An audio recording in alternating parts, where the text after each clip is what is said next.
Hey everyone, it's David again, and here's my final speech, the documented persuasive speech. Today I'm going to be talking about something that is very close to me, and in a way can be close to many others, whether you have family or a friend member who's part of this culture. And if you haven't already guessed it, of course it's on firefighting. And I believe that firefighting is a very important culture, and I believe it is a culture. But there's something that I want to bring to the attention of everybody, especially those of you that are firefighters. The reason I chose to talk about this topic is not only because firefighters may be responsible for what is occurring, but you too may be responsible for what is occurring. So enough holding you in suspense. There's no denying that firefighting is a very dangerous career. According to the United States Fire Administration, there are over 1 million firefighters that are either volunteers or career-paid personnel. And these include paid, combination, and volunteer on-call type people.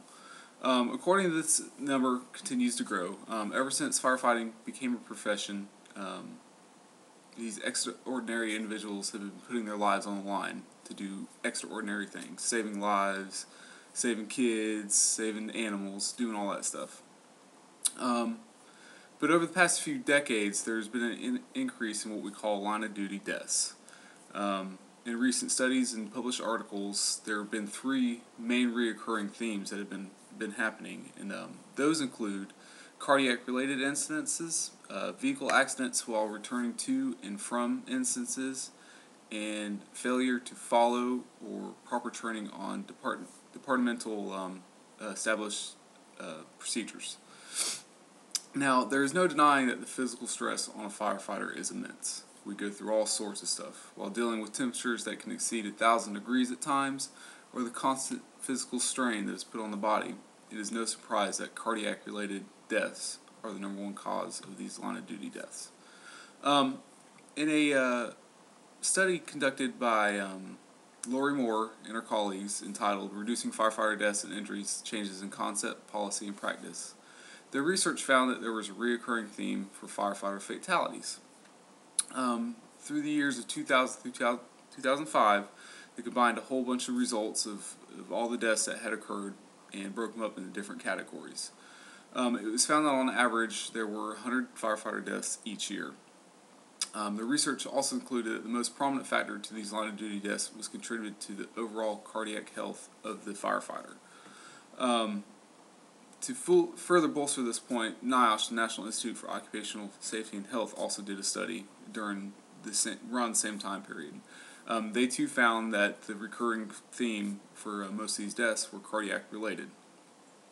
They found also that on average there were 100 firefighter deaths each year, and of these, again, like I said, they were cardiac related. The study actually further broke it down to actual numbers. The study summarized that out of 335 incidents that were investigated, 145 of those, or 43%, were due to sudden cardiac death or cardiac-related incidences. It was also further determined that the main causes for these cardiac incidences were due to either poor diet or poor health. As for me, I'm required to work out at least an hour each day while I'm on shift. So I know my department is actively working towards not going into those type of problems. Now, while cardiac-related deaths are by far the largest cause of line-of-duty deaths in the fire service, deaths caused by vehicle accidents while responding to and returning from incidences comes in a very close second to the cardiac-related deaths. But for the first time ever, that would change in 2009. The National Fire Protection Agency, which pretty much dictates everything we do, their Fire and Analysis Research Agency released a finding on a recent study that they conducted entitled Firefighter Fatalities in the United States of 2009. Again, there were 103 deaths. Of the 103 line-of-duty deaths that occurred that year, 29 of them were caused by vehicle accidents, which occurred while responding to and returning from emergency incidences. The study also further broke down each of those 29 line-of-duty deaths into different categories and subcategories. 15 of those deaths were caused by 12 vehicle crashes while returning to an incident in a fire apparatus. 6 more were caused by individuals responding to calls in their personal vehicles, and additional 4 were also killed as passengers while riding on the apparatus. And finally, the 3 remaining line of duty deaths were caused by individuals engaged in other apparatus activities. In an article also published in Firehouse Magazine in 2009 entitled Arrive Alive, writer James Smith establishes a realization that most of these deaths are preventable and they're highly unacceptable. The only way to achieve these deaths from occurring is it's up to each driver, the engineers, the firefighters, and the officers to know when rules are being broken, not to overstep our boundaries, and realize that we don't always have the right of way on the roadways.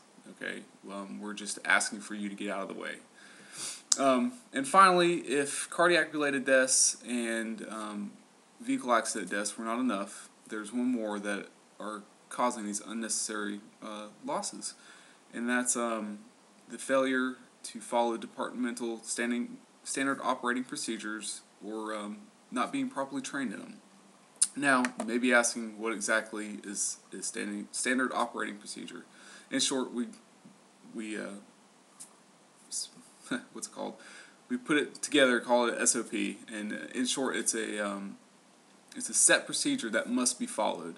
Now we have two types. We have the procedures and we have guidelines. Like I said, the procedures are set in stone, we must follow, and then guidelines are more broader spectrum. We can come out of the guidelines just a little bit to help to do different in different situations. Not every situation is the same. But when an SOP is not followed or is altered in a way that is not authorized, it can put a firefighter at risk. And there are 2 such incidents where the department's established SOPs were not followed and eventually led in several line of duty deaths.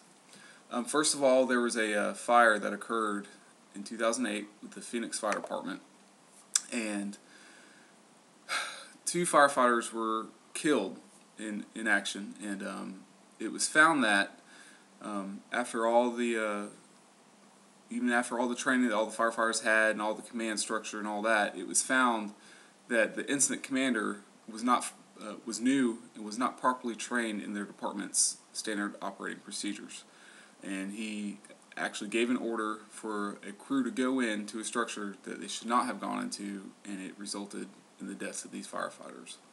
There was also a second instance where something like this occurred. The location's unknown, but it was put up by the United States Fire Administration again, and it was a high-rise fire, I believe on the 22nd, 23rd floor. A crew of 4 firefighters entered the elevator and made their way up to the 20th, I believe, floor. When they arrived up to the floor, they found that the whole hallway was engulfed in smoke. 3 firefighters left the elevator to go start searching rooms. The 4th firefighter left on the elevator was having equipment problems, wasn't able to put on his breathing apparatus. Well, the doors eventually shut and he got separated from his crew. Well, he ended up back on the 1st floor, and the elevator actually went out of service. So him and another crew, after he fixed his equipment problems, went back upstairs to search for the 3 firefighters. To their dismay, they found one that was in the stairwell, barely breathing, and they couldn't find the other 2. A search and rescue team had to come in later on to find the other 2. They were both found unresponsive, and they began advanced life support on scene, but in the end, the 2 did not make it. The reason this was a big violation is because automatically they didn't follow their procedures by shutting down the elevators. They aren't supposed to use the elevators, and the firefighter that had the problems with his equipment issue, it was found that he did not check out his gear properly that morning. So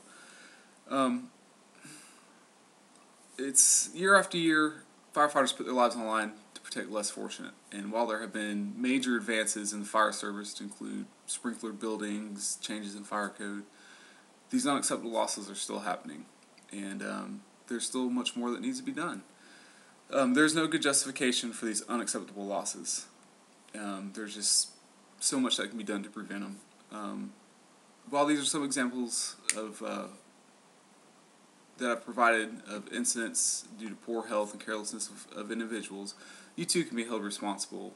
It's up to y'all to make sure y'all checking if you have fire extinguishers in your home or smoke detectors, make sure that those are all in good condition. That way we can prevent fires from happening.